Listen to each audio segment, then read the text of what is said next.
The future for lecturers at the University of Montana is once again uncertain after a draft of a letter indicates no contracts will be renewed following the spring semester. MTN's Eric Clemens spoke with a member of the UM's faculty union and now joins us live with what this could mean for the university. Eric? Jill, Dennis, this letter has not yet been sent out, but if the current draft is any indication, UM administrators are taking drastic measures to make ends meet. University leaders have been working for some time to slim the budget. But faculty union leaders worry this is not an appropriate action and could end up hurting the school more than it helps.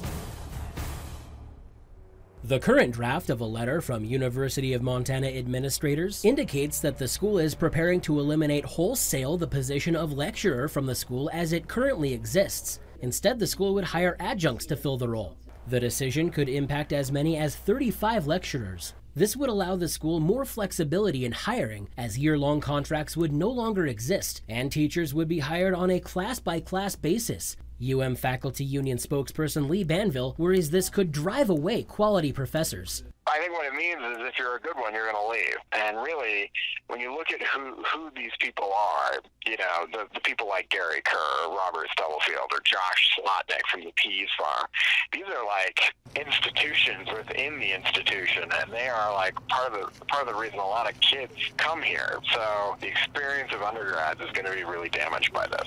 Banville worries this decision could have long-lasting and far-reaching consequences for the school. These are decisions that will change the way that the university operates. It will change the kinds of people who are teaching here and, you know, the kinds of people we attract in the future. A key issue for the faculty union is the speed with which this decision could be made and the apparent lack of transparency that went into the process. For it to be made essentially quite suddenly and without any input from, I mean, they didn't talk to the union at all about this.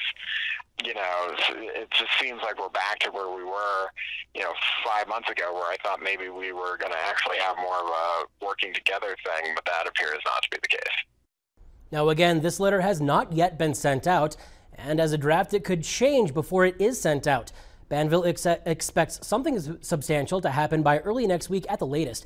UM officials have not yet released a statement regarding this letter. Dennis? Thanks, Eric. We'll continue to follow this story. If the contracts are not renewed, those positions, about 35 of them, could be eliminated by next May.